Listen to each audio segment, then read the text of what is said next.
أيها الذين آمنوا صلوا عليه وسلموا تسليما أشهد أن لا إله إلا الله وحده لا شريك له وأشهد أن محمدا عبده ورسوله له الملك وله الحمد يحيي ويميت وهو على كل شيء قدير ولا حول ولا قوة إلا بالله العلي العظيم Aki Ọlọ́run ládá salatu tá ṣe kọ́lọ́run lọ bá Ànábì ní ìgboro Madina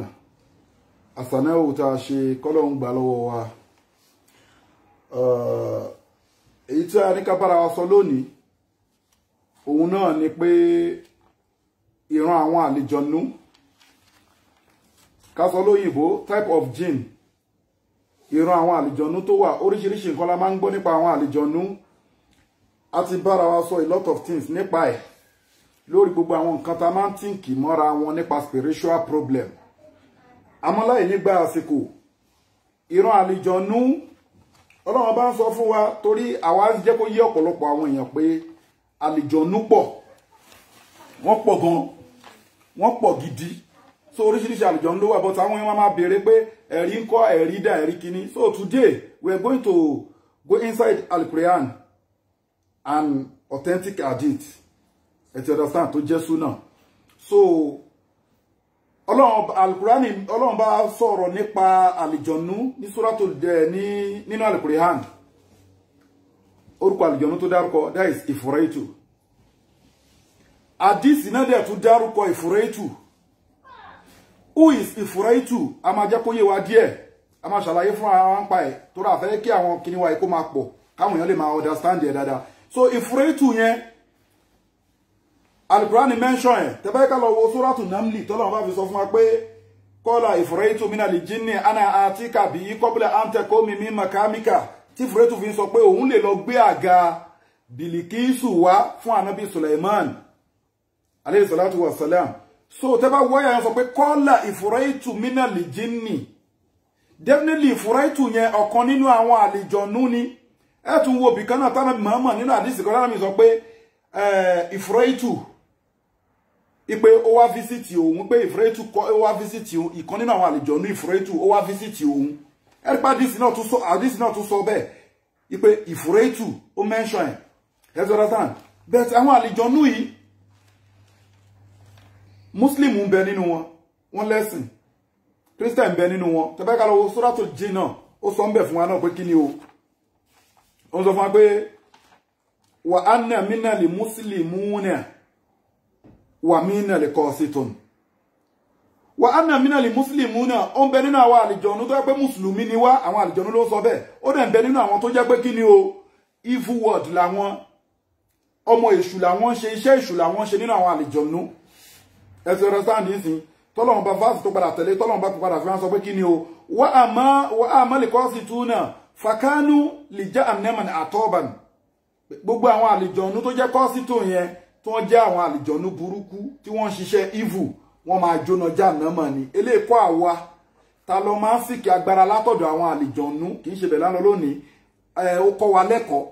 pé àlejànú ló bá mi ṣe gbá ló bá mi ṣàwo ló bá mi ṣe ìkòkò bàbá sásùn wàhálà ni àwọn evil wọn kọ́sì tún wọn lẹ́jọ́jọ́ ń da business pọ̀ yẹn àmọ́ bí tá ń lọ lónìí àwọn àlejànú wọn níran bá ṣe níran èyí tá mọ̀ ń bẹ̀ náà ni Ifuraitu Al-Qur'ani dárúkọ Ifuraitu fún wa aládìsí tó dárúkọ Ifuraitu fún wa ẹ̀sọ́ rasan Ànábì wa Muhammad sallallahu alaihi wasallam ó dẹ̀ jẹ́ kó yé wa pé àjínú sàlẹ́àsà pé ìran àlejànú mẹ́ta ni wọ́n àkọ́kọ́ nínú àwọn àlejànú àwọn yẹn máa ń wá ní kíni o àwọn yẹn ni wọ́n máa ń wá ní ìwà ejò àti ajá snake and dog àwọn àlejànú kan nìyẹn àwọn àlejànú yẹn táwọn bá fẹ́ appear sí yàn níṣẹ́ pé mo ń tẹ́ àti sọ fún pé nǹkan tó ń jẹ́ jinn nǹkan tá a lè sọ ní mo ti fún yín lẹ́sàmpù ẹ̀sẹ̀ fúnra pé nǹkan tó ń jẹ́ jinn nǹkan tá a lè sọ form tọ́lọ́run fi create wọn kò sẹ́dá tó lè sọ but any form ni wọ́n máa fi ń jáde sí yàn but nínú àwọn àlejànú àwọn kan láì tọ́ pé láti máa jáde ní inform ajá àti ejò they love that thing wọ́n lè jáde ní another form mi o but èyí tí wọ́n use mọ́jú tí wọ́n like jù ẹ lọ gbogbo àwọn tó ń ṣe istidamul jinn àbáwọn tó invoke àlejànú tó ń poríṣiríṣi àwọn ẹ̀mí tí wọ́n deep into it wọ́n máa understand nǹkan tí mo ń sọ pé àlejànú máa fẹ́ jáde ní kọ́lọ̀ ajá láwòrán ajá àbí àwòrán ejò ó dà gbogbo àwọn iṣẹ́ àlùjọ̀nú tẹ máa rí pé wọ́n lọ máa ń ṣe kíní kan ayọ̀ sí ẹ kíní kan ayọ̀ sí ejò ayọ̀ sí ẹ àbí kájá ayọ̀ sí ẹ wọ́n lè jáde ní ìfọ́ọ̀mù àwọn nǹkan míì but wọ́n láìkè wọ́n máa jáde ní ìfọ́ọ̀mù nǹkan méjì yìí apá kan àwọn àlùjọ̀nú nìyẹn àná mọ̀ọ́mọ̀ ló sọ bẹ́ẹ̀ pé ìran àlùjọ̀nú mẹ́ta ni apá kan àwọn àlùjọ̀nú àwọn ilé láìkè láti máa jáde ní jáde ejò àtajá àti ní any form míì ẹ ti understand apá kejì nínú àwọn àlùjọ̀nú ohun làwọn àlùjọ̀nú tó yẹ pé kí ni o àwọn ṣe kí ni o wọ́n ṣiṣẹ́ wọ́n rìn nínú atẹ́gùn yatiruna fil hawa wọ́n rìn nínú atẹ́gùn wọ́n fò kiri nínú atẹ́gùn àwọn yẹn náà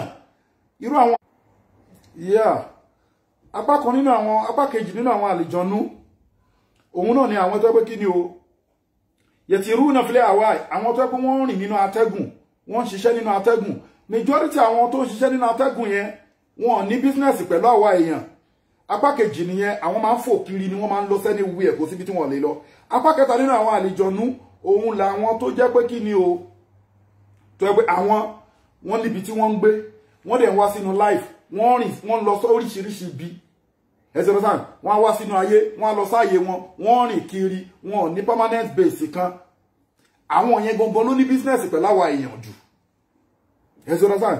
àwọn àlùjọ̀nú yìí dẹ̀ ní àwọn tó yẹ pé wọ́n ń fò yẹn majority wọn ò ní business wọn ò ní bùkátà sí wa púpọ̀ jù wọn ò ní nǹkan fẹ́ ṣe fún wa torí pọ́lọ̀ ń create àlùjọ̀nú ó ní wa man alaktu li jinni wal insa illa li abudun òun ò dẹ́ẹ̀dẹ́ yàn àlùjọ̀nú lásán àyàfi ká máa sìn àwọn tó jẹ́ mùsùlùmí nínú wọn wọn ò ní business pẹ̀lú wa wọ́n ń ṣiṣẹ́ wọ́n ń ṣàfọ̀mọ́ ọlọ́run láyé wọn àwọn tó jẹ́ kọ́sítùn náà ni wọ́n ní access ni wọ́n ń dà wá láàmú mo fi sọ fún yín pé nínú àwọn nǹkan tó fi máa ń dàyàn láàmú wọ́n ní freedom báyà náà ṣe ní freedom yìí tó bá wù ẹ́ o lè lo òkírun tó bá wù ẹ́ o lè máa hùwà ìkà torí pé o ní freedom kò sẹ́ni tó fẹ́ yẹ ẹ́ lọ́wọ́ wò ó kàn ń gbúrò ọjọ́ ìdájọ́ ni bẹ́ẹ̀ náà làwọn náà ní freedom wọ́n máa fi freedom ṣù sí ńgbà míì láti ṣèyàn ní jàǹbá pé aláìkẹ́ ni a dẹ̀ máa ní access sínú life ẹ̀ wọ́n á dẹ̀ ní access wọ́n máa da olúwa ẹ̀ láàmú àwọn míì mo sọ ní last week àwọn míì ìfẹ́ ni they just love you nínú àwọn àlùjọ̀nú á dẹ̀ máa tẹ̀lé ẹ kiri látara pé bá ṣe máa ń dírẹ́sì nínú ilé àwọn míì bóyá ó ṣe àlùjọ̀nú ẹ ti understand so nínú àwọn ọ̀nà tó fi máa ń jẹ́yàn níyà nìyẹn ṣe wá rí ìfòrítù yẹn òun jẹ́ ó wà special nínú àwọn àlùjọ̀nú ni ó jẹ́ ètò yẹ pé ó ya wèrè jù tó jẹ́ alágbára nínú wọn ó ní natural power natural evil power ó ní ẹ̀sìn ọ̀rọ̀ sáà nìsín ló fi sọ pé òun á lọ gbága Bìlíkísù wà fánàbí Sulaiman alayhi salatu wa salam gbogbo àwọn àlùjọ̀nú tó kù náà wọ́n lágbára bẹ̀ tí wọ́n tó ti ìfúrẹ́tù lálùkùránì fi made mention àdìsí náà made mention nínú àlùjọ̀nú mi tádìsí tún sọ tẹ́ẹ̀tù gbọ́ nípa ẹ̀ òun náà ni àlùjọ̀nú tẹ́ pé àwọn ẹ̀yà máa ń pè ní evil spirit àwọn àlùjọ̀nú tó ń ṣiṣẹ́ pẹ̀lú òkú wọ́n dì pẹ̀lú spirit bẹ́ẹ̀ bí òkú ẹ̀sìn ọ̀rọ̀ sáà àwọn ẹ̀yà máa ń pè ní hul àbí holes ẹ̀sìn ọ̀rọ̀ sáà GHOULS torí pronunciation oníkálùkù ọ̀tọ̀ọ̀tọ̀ ni lárúbáwá ẹ̀ GAHUL ẹ̀sìn ọ̀rọ̀ sáà so àwọn àlùjọ̀nú yìí dímọ̀ tí àwọn máa ń ṣiṣẹ́ nínú burial ground ni àwọn tó bá ní access sí wọn sírò àwọn àlùjọ̀nú yẹn irú àwọn tó bá wọ́n fi human part wọ́n ní kó lọ mú human part wá kí wọ́n fi ṣe owó wọ́n fi ṣe nǹkan wọ́n lo human part àwọn ń deal pẹ̀lú àlùjọ̀nú tá ń pè ní hul yìí àwọn àlùjọ̀nú ìran hul yìí àwọn lágbára láti jẹ́ pé kọjọ́ èèyàn má ti pé lórílẹ̀-èdè ayé kódà ti ní kéèsì pẹ̀lú wọn pé a máa fún ẹ ní nǹkan báyìí o wàá gbádùn ayé wàá ṣe kíní but déètì báyìí à ń bọ̀ òun kúrò láyé o àwọn lágbára láti pọ́ọ̀sì láìfọ ẹnìyẹn torí nínú àlùkùránì jẹ́ kó yẹ pé ọlọ́run ló ń pààyàn wallahu alákọ̀kùn summa yatawaffakum èmi ọlọ́run ni mo dá yín o èmi ọlọ́run ni màá pa yín bẹ̀tẹ̀ àwọn àlùjọ̀nú tẹ́ bá ti lọ tọwọ́ bọ̀ nǹkan tí ó yẹ kẹ́ tọwọ́ bọ̀ nínú láìfọ àwọn àlùjọ̀nú wọ́n lè pọ́ọ̀sì láìfọ èèyàn wọ́n gbé yàn tẹ́ pé tí wọ́n bá kú báyìí ẹ ti gbé sínú sàárè àwọn aṣẹ́wà á gbé wọ́n á gbé lọ sí unseen world títí wọn káàdẹ̀ lọ máa sáàfù fún wọn bẹ̀ irú àwọn àlùjọ̀nú yìí àwọn máa ń wá sí burial ground wọ́n wá máa ń díù pẹ̀lú òkú ló fi jẹ́ gbogbo àwọn ìran ẹni tó pé ó ń lo human part ní orí òkú ni aṣọ òkú ni omi tó ń fi wẹ̀ òkú gba nǹkan wọ̀nyẹn àwọn àlùjọ̀nú yìí ni wọ́n díù pẹ̀lú evil yẹn ló ń kó sí wọn ló gbogbo àwọn àkọọ́lẹ̀ tẹ́ rí yẹn generation hools yìí ló ti wá ẹ̀sìn ọ̀dọ̀ sàn bọ́tẹ́ lómi ìrákọọ́lẹ̀ ni kò mọ̀ pé bóyá àlùjọ̀nú kan àbí kankan so àwọn free sí kíní àwọn dẹ̀ tún ní kí agbára láti ṣe kíní o dead body tó ti wà nínú sàárè àlìjọ̀nú ní agbára láti kó sínú ẹ̀ tó pé ó máa wò pé òkú lórí pé lágbára tó ti kú lẹ́ńwò yìí àwọn díò pẹ̀lú àwọn nǹkan bẹ́ẹ̀ tó dangerous dímọ̀ burúkú ni but dímọ̀ tá ń sọ̀rọ̀ lórí ẹ̀ àwọn èèyàn try láti ní access sí ó dẹ̀ ní access sáwọn èèyàn náà torí àwọn àlìjọ̀nú àgbọ́ èdè wọn àmọ́ àwọn gbọ́ èdè wa kò sí èdè tálìjọ̀nú ó lè sọ kò sí ẹni èdè tálìjọ̀nú lè sọ but àwa o àgbọ́ èdè wọn àlìjọ̀nú tó ń sọ Yorùbá àlìjọ̀nú tó ń sọ English tẹ́ bá ti rí bí wọ́n ti ṣe rúkìá èdè tẹ́ bá gbọ́ ló máa bá yín sọ gẹ́gẹ́ bí ẹ̀bùn tọ́lọ́run bá fún wọn so nínú àwọn àlìjọ̀nú dẹ̀ ní Christian ń bẹ nínú wọn àwọn oní traditional lẹ́sìn ìbílẹ̀ ń bẹ nínú wọn lẹ́fìrí pé oríṣiríṣi àwọn agbára kún ayé púpọ̀ jù Buddhist ń bẹ nínú wọn Hindu ń bẹ nínú wọn Muslim ń bẹ nínú wọn ló bí constitution yẹn ti mí ni pé àwọn evil world ṣáwọn ṣáà ti máàkì NAFDAC number tọ́lọ́run fẹ́ ń bẹ pé wọ́n mọ̀ yẹ́pútẹ́ gígéra lè ìsìlámì jìnnà fàlà ìyòkìbálà mínìhùn so àwọn ti máàkì pé Islam yẹn o tọ́lọ́run ní pé ó ń bẹ nínú custody òun lòun fẹ́ yẹn o iná jìnnà india láyà lè Islam tọ́lọ́run lòun fẹ́ yẹn o àwọn ti máàkì ẹ̀ jáde constitution gbogbo nǹkan tọ́lọ́run ò fẹ́ ni tó jẹ́ lẹ́sìn táwọn ń ṣe táwọn tó kù wọ́n ń ṣe ẹ ti understand nísìn so àwọn àlìjọ̀nú wọ̀nyí wọ́n ní access sí èyí tó jẹ́ lẹ́kẹta yẹn àwọn tẹ́gbọ́n máa ń lọ tó máa ń bọ̀ yẹn àwọn ní access sáwà èèyàn a máa gbé orúkọ wọn wá bẹ̀sẹ̀ á ní ká wọlé according to the Quran and Hadith ká wọlé ẹ̀rọ pé mo ti bá yín sọ̀rọ̀ nípa àwámíl mo ti sọ̀rọ̀ nípa àwọn oríṣiríṣi àwọn àlìjọ̀nú but ìpín mẹ́ta ní òjíṣẹ́ ńlá Ànábì wa Muhammad sallallahu ta'ala alayhi wa sallam ó jẹ́ ká mọ̀ pé àwọn àlìjọ̀nú pín sí àkọ́kọ́ nínú wọn ni pé àwọn tó ẹkún máa wá ní from ejò ẹ̀rí pé àwọn míì tẹ́ bá invoke wọn àwọn iṣẹ́ àwọn èṣù wọn yẹn pé ẹ fẹ́ ṣe àìdá nínú Bible ni àtàwọn iṣẹ́ Hebrew ni àbáwọn orúkọ àwọn àlìjọ̀nú míì tẹ́ bá pé á jáde sí yín léjò á jáde sí yín lájá ìdí táwọn apá kan yìí dẹ̀ fi ń jáde ní ejò àti ajá ni pé àwọn tó kù stíìlì wọn ni pé kí wọ́n lè máa rí oúnjẹ títí wá jẹ torí wọ́n béèrè lọ́wọ́ òjíṣẹ́ ńlá Ànábì wa Muhammadu sallallahu ta'ala alayhi wa sallam pé kí ni o kí ló àwọn tó gba mùsùlùmí tó gba Islam nínú àwọn àlìjọ̀nú okay kí ló fẹ́ kó jẹ́ oúnjẹ títí wa Ànábì ní egungun ẹran tí àwọn àlìhùmọ̀ mi bá jẹ kù ẹ ti understand nísìn òun ló máa jẹ́ ẹran títí yín ìwọ tó lọ sí kí rẹ́fìjì lọ́wọ́ àwọn àlìjọ̀nú tó lọ́wọ́ àwọn ajú àwọn àlìjọ̀nú lọ wala qad karamna bani Adama wa amalnahum fil bari wal bari wa razaqnahum minat tayyibati wa faddalnahum ala kathirin mimman amalnahum tafdilan Ọlọ́run gbé àwọn èèyàn ga púpọ̀ jù ó dẹ̀ ṣàánú wa egungun ẹran tá bá jẹ náà fi ní ká máa fọ́ egungun ó lè fẹ́ egungun nùdí nínú gbó bóyá òró mi oúnjẹ àwọn àlìjọ̀nú ni wọ́n ní òkè àwọn àlìjọ̀nú náà ní nǹkan ọ̀sìn wọ́n ní wà ní Muhammadu sallallahu alaihi wasallam wọ́n ní nǹkan ọ̀sìn àwọn kí ló máa jẹ oúnjẹ wọn tó jẹ́ àwọn àlìjọ̀nú mùsùlùmí nǹkan ọ̀sìn àwọn kí ló máa jẹ oúnjẹ wọn Ànábì ní pé ìgbẹ́ álímà ẹran tí àwọn èèyàn mi ń sìn ìgbẹ́ ẹran wọn ló máa jẹ oúnjẹ ẹran títí yín ló fi jẹ́ pé ò lè fi gbẹ́ ewúrẹ́ nùdí ò lè fi gbẹ́ màálù nùdí oúnjẹ àwọn àlìjọ̀nú ni you understand ajú àwọn pípù wọ̀nyí lọ but wọ́n ní access sí wa torí pé kí ni o ibi tí wọ́n ti ń bọ̀ àṣẹ ìtọ́ni ẹ ti understand òun ló kọ́kọ́ ti gbé evidence dé kí ló fi gbé evidence dé lórí pé kó tẹ̀lé bá fánà dé Adam ó kọ̀ alayhi salatu wa salam ó kọ̀ ìgbà náà máa sọ̀rọ̀ ó ní hana khairu minhu òun lóore jùlọ alakta min tin àbí alakta ni min nar wa alakta min tin ó dé mi látara iná ni ó dóhun látara erùpẹ̀ ẹrọ̀fọ̀ lásán ni so òun ló kọ́ ń gbé evidence dé so ó dẹ̀ ti dúró sórí ẹ̀ pé òun máa disturb àwọn ọmọ Ádámà àtayé ọmọ ìkẹyàmọ̀ ẹ̀rí pé Suratu Yasin sọ fún wa pé innahu lakum aduwwun mubin ya bani Ádámà alla ta'budu shaitan ẹ ti understand pé ẹ má yẹ sí èṣù ẹ má súnmọ́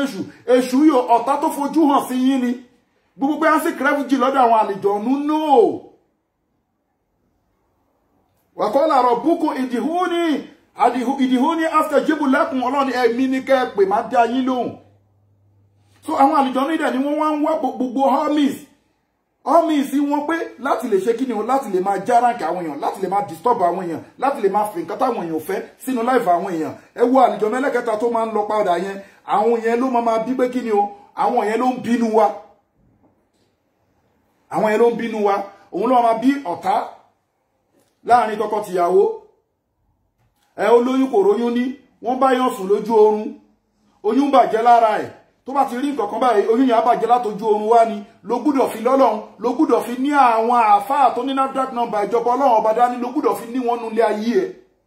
ó lè fògùn yanjú kéèsì àlìjọ̀nú ó lè fògùn yanjú kéèsì àjẹ́ ó lè fògùn yanjú kéèsì oṣó whatever ó lè fògùn yanjú wọn láwọn spiritual problem. You can use muti voodoo to sort all this problem tó bá ti jẹ́ pé spirit problem àbí evil problem tó bá fi ògùn yanjú ẹ̀ wọ́n ń tàn ẹni ọ̀dọ̀ wọn náà ló ń submit CVC then they will minute it. This case, okay, we're going to pend it. Okay, free him or free her for 2 weeks. We're going to send him or her another thing. Wọ́n tún máa send nǹkan mí sínú live èèyàn tí wọ́n bá fẹ́ bọ́ lọ́wọ́ issue àwọn èṣù àbí evil àwọn àlìjọ̀nú àbí evil oṣó ni àjẹ́ni ẹ̀rí pé gbogbo wọn ìkan ni wọ́n àwọn àjẹ́ ẹ̀rí pé nínú èèyàn ni wọ́n wà àmọ́ spirit ta fi ń pè wọ́n láàjẹ́ yẹn spirit àlìjọ̀nú ni spirit demon spirit evil ni because they are communicate with unseen world. Where is unseen world? That is where devil dominates.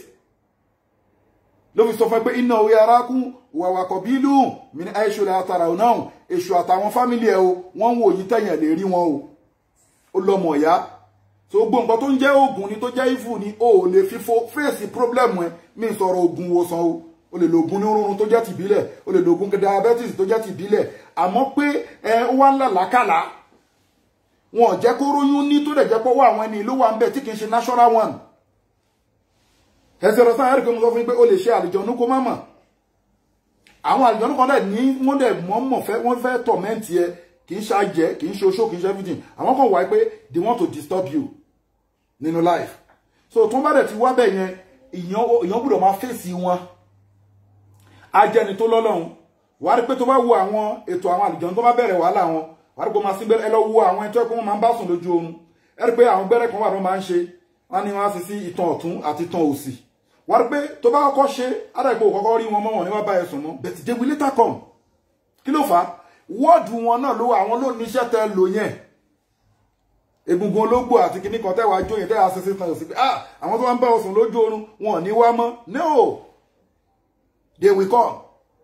Wọ́n á kàn fún ẹ time díẹ̀ nítorí pé kí ni ó dàbí pé for example nsìn mo lówó ní báǹkì nsìn àwọn èèyàn àwọn family mi àwọn ọmọ mi wọ́n wá mú nínú owó yẹn ṣé mọ̀ pé mi mọ̀ pé owó mi ni wọ́n ti ń mú ẹ ti understand bí life yẹn ṣe rí nìyẹn gbogbo àwọn tó ní spiritual problem tí wọ́n ní evil problem tí wọ́n wá ń fi oògùn yanjú problem yẹn inú ibi tí wọ́n ti ní problem náà ni wọ́n ti lọ seek fún solution. So nígbà míì they send the problem back to you or they change the problem give you another one. That is why Ọlọ́run ọba oníkúl lan yusibana illa man kataba Allahu lana huwa maulana wa ala Allahi falyatawakkalul mu'minun. Ẹ̀yin o ẹ sọ pé kò sí nǹkankan àwọn Ọlọ́run bẹ pẹ̀lú yín àwa wà pé lan yusibana aburú kan ò lè ṣẹlẹ̀ sí wa illa man kataba Allahu lana àyàfi nǹkan t'Ọlọ́run ti kọ fún wa huwa maulana òun ló ń ṣọ́ àwa wa ala Allahi falyatawakkalul mu'minun dájúdájú ẹ̀yin onígbàgbọ́ òdodo Ọlọ́run ní kẹ́ gbára lé tó bá gbára l'Ọlọ́run kò sí evil word náà but tó bá ti gbára l'Ọlọ́run wàá máa nọ́jà nínú evil word ni wàá máa bóṣó nọ́jà wàá máa bàjẹ́ nọ́jà not physically indirectly with some problem that they put inside your family wàá máa nọ́jà pẹ̀lú wọn because wọ́n á ní àwọn kọ̀mítọ́ ní kò ṣe. Let me tell you something. For example, ẹ wo báyẹn ṣe statement bá ṣe ń state kéèsì àwọn àlìjọ̀nú yìí nínú àwọn àlìjọ̀nú kan wà táyì má padà máa gbé wá àtòṣó àtàjẹ́ ṣe nǹkan sọ fún pé èèyàn ní àwọn àjẹ́ èèyàn làwọn oṣó but nǹkan tó fi di ta fi ń pè wọn lóṣó àjẹ́ ni pé wọ́n ń sọ nǹkan rí bẹ́ẹ̀ wọ́n ṣe bẹ́ẹ̀ wọ́n ṣàwọ̀ àbí wọ́n ti ní kíní pẹ̀lú èṣù wọ́n ti ní kíní pẹ̀lú àwọn àlìjọ̀nú náà ló kó sí wọn lára náà fi ń ṣe kíní wọ́n fi ní meeting àlìjọ̀nú ní access sí everywhere wọ́n fi ń sọ gbogbo èdè. Ṣé wá rí most of àwọn babaláwo I'm very sorry to say this àbáfà fake àfà ni o àbí babaláwo fake àti wòlíì fake tó lọ ń sọ fáwọn èèyàn pé okay a máa pẹran gbà pé wọ́n ń wù ẹ́ o àjẹ́ ń wù ẹ́ lẹ́fìrí pé àwọn àfà mi padà máa ń ní problem pé àwọn ìyá fẹ́ gbẹran má sọ pé àwọn ìyá Ọlọ́run ọba òróró gbogbo àwọn tó máa sọ pé àwọn ìyá fẹ́ gba adìyẹ àwọn ìyá fẹ́ gba ẹran àwọn àlìjọ̀nú ní pé wọ́n fẹ́ gba màálù ṣẹ́rí àjẹ́ oṣó àlìjọ̀nú tó ń dárúkọ tó fi ń parọ́ fáwọn èèyàn pé wọ́n fẹ́ gba màálù táwọn èèyàn wá ń fún ẹ lówó màálù àtowó ẹran tó lọ́nà àwọn àjẹ́ àtàlìjọ̀nú wọ́n ń wù ẹbí tó wà pé bá wo èrè ó ní jìbìtì àwa ló fi ń jẹun wọ́n dẹ̀ ti gbé tí wọ́n ti nà pé àwọn retí màálù tòótọ́ àwọn retí ewúrẹ́ tòótọ́ ọbẹ̀ ewúrẹ́ tẹ̀yìn ẹgbàgbá táwọn àjẹ́ fẹ́ gbà tó sọ pé àwọn àjẹ́ fẹ́ gbà fáwọn èèyàn tó wá gbowó tó ná jẹ àbó wọn gbẹran wá owó àṣẹ jẹ ìwà àtìyàwó ẹ jẹ lẹ́fì rí pé most of àwọn adáhùn ṣe mí they have a lot of problem with their kids with their children wọ́n máa ní problem wọ́n máa níta ní problem nínú family wọn tó ráwọn people wọ̀nyí wọ́n ń wù ẹ́ gbàgbé pé ò tí bàjẹ́ sọ̀rọ̀ rí ọ̀nà wọn jìn you can't see them just like that but they are seeing you má ní business pẹ̀lú wọn ìwọ àfà bẹ́ẹ̀ àfà wà kan ní orúkọ ànábì tó ṣe kinní kan ní gbogbo obi kó dé aṣọ pé ànábì fẹ́ gbẹran sí ànábì fẹ́ aláṣẹ rí àfọ ẹni bí ó sọ pé wàá jìyà lọ́jọ́ lè kíámà bẹ́ẹ̀ àwọn nǹkan tó bá ń sọ pé àlìjọ̀nú fẹ́ gba kinní kan àwọn ìyá fẹ́ gba kinní kan tó ò sì ní nǹkan tó fẹ́ fi tán problemu tí àìrú àwọn bẹ́ẹ̀ padà máa ń rù àwọn àfáà bẹ́ẹ̀ àwọn wòlíì bẹ́ẹ̀ àwọn babaláwo bẹ́ẹ̀ wàláì problem tó padà máa ń rù àti ikú tó padà máa ń kú ó máa ń kọjá bẹ́ẹ̀ ó máa ń kọjá ẹran tí wọ́n gbà lọ tí wọ́n forúkọ àwọn àjẹ́ gbà lọ àti tí wọ́n forúkọ àlìjọ̀nú gbà lọ. So those people wọ́n exist nǹkan táwa ń jẹ́ ká mọ̀ nìyẹn àmọ́ nǹkan tí wàá fi kọ́ńkà wọn kì í ṣe pé kò fi tọ̀fọ̀ gbẹ́ ẹ ti understand yìí sí. So àwọn àlìjọ̀nú tó dẹ̀ ń wá ní ìwà ajá àti ejò yẹn àwọn ń wá láti wá jẹun ní o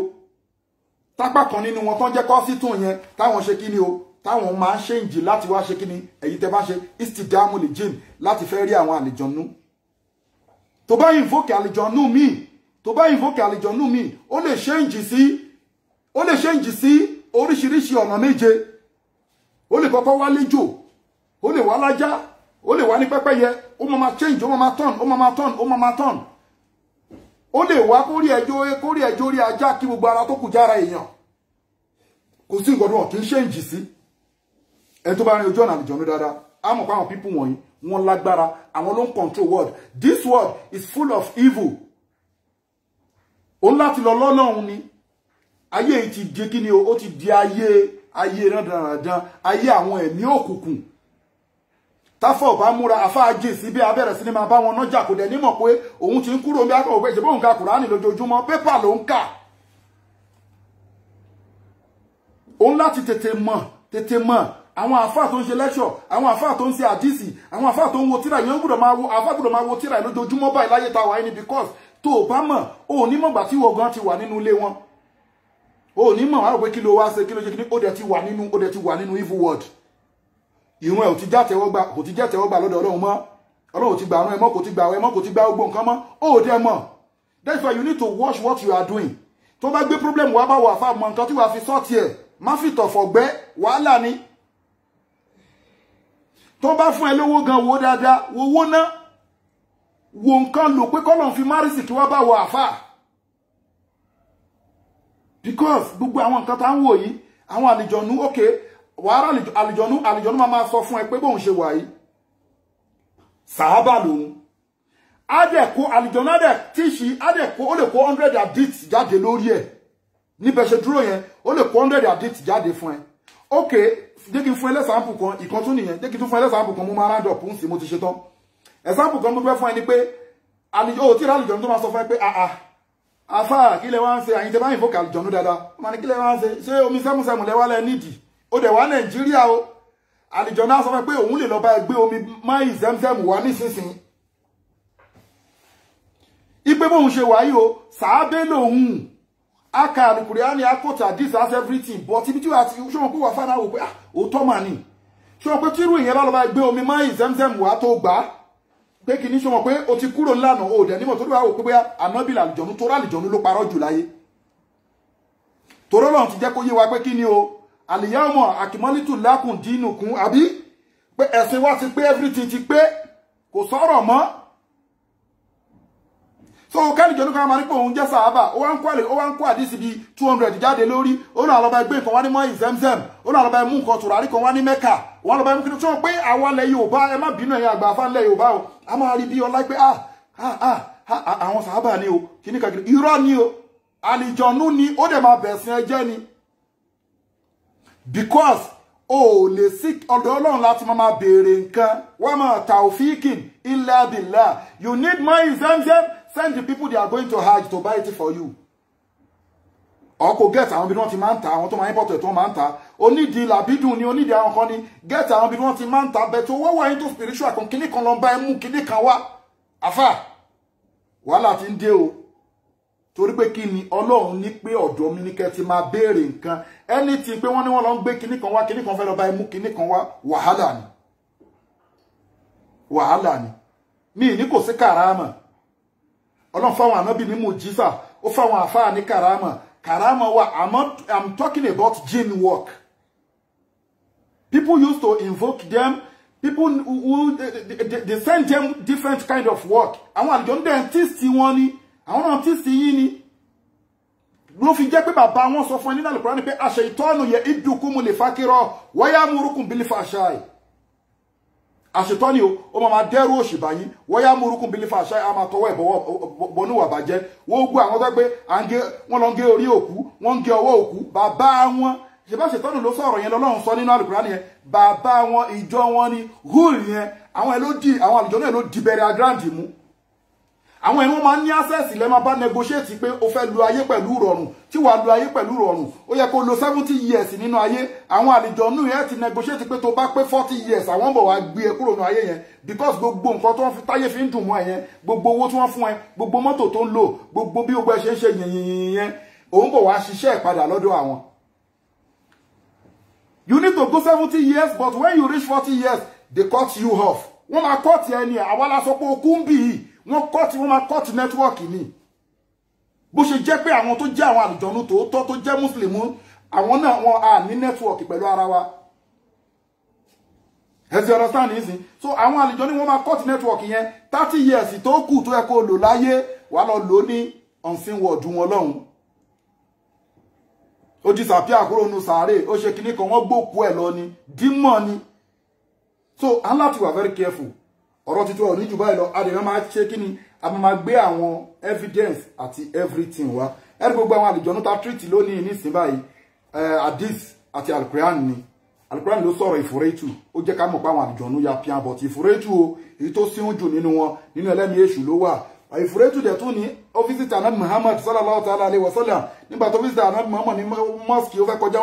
wájú bí tánàbí Muhammad ti ń kírun Ànábì Muhammad sallallahu alayhi wa sallam wá hold ẹ̀ láṣọ ó dìímú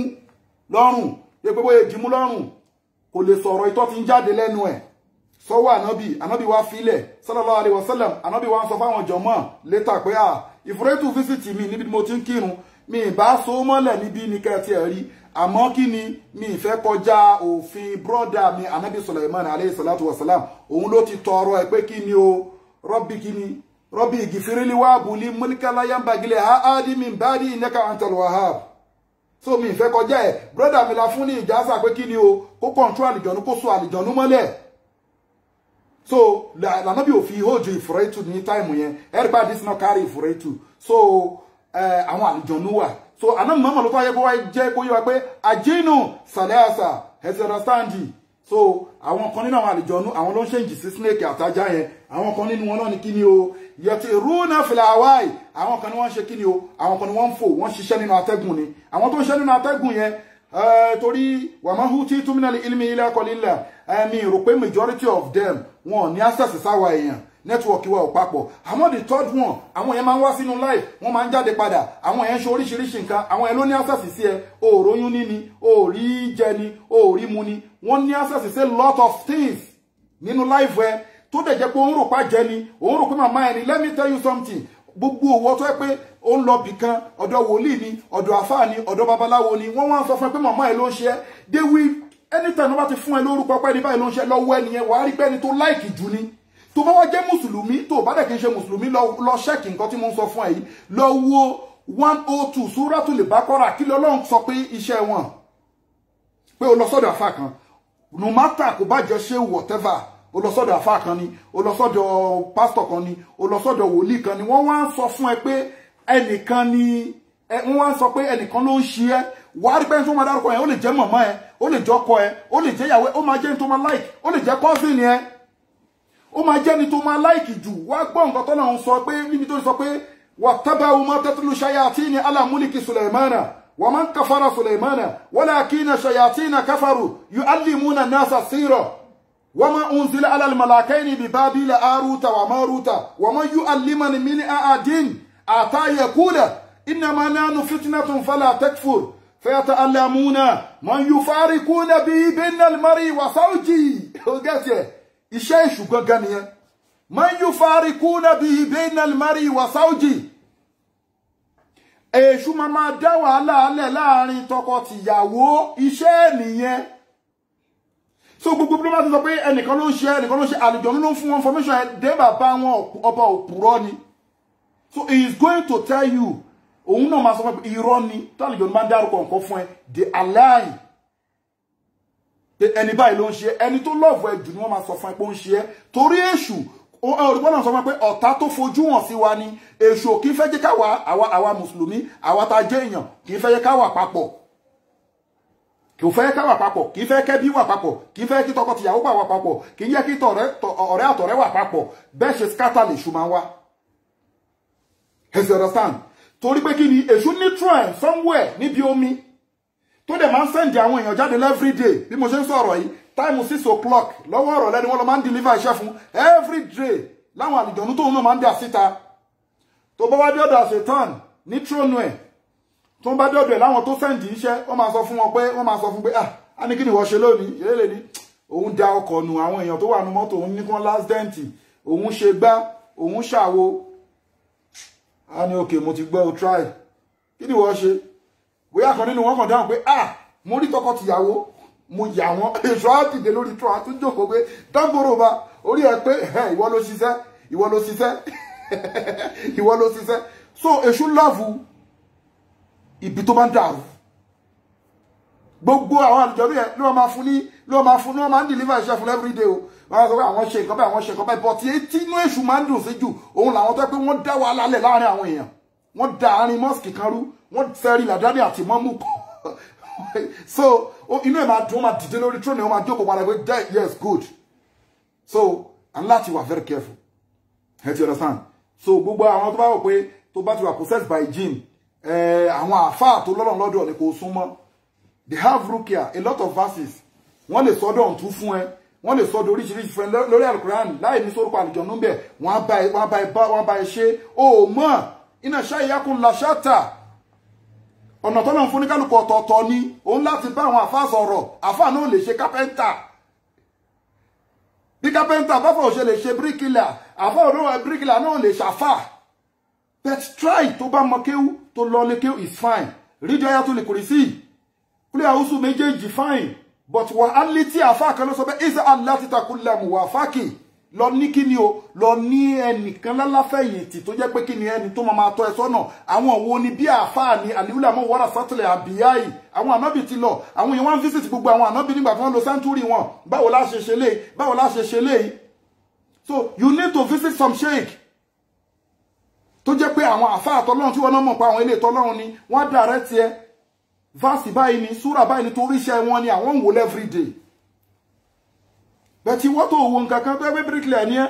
tó ń gbé ogbó ẹ̀ síra wọn ọlọ́run dẹ̀ ti sọ pé kí ni o fàtí àlù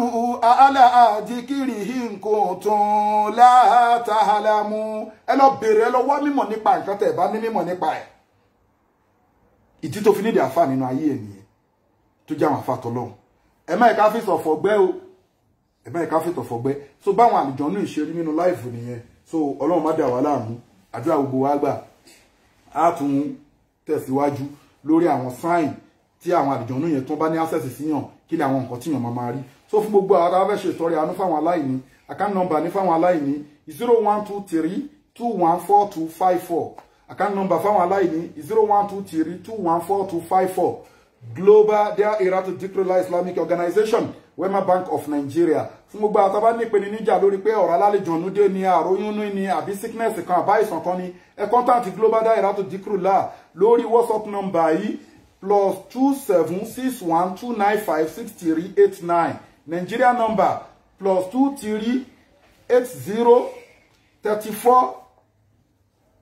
22 11 59.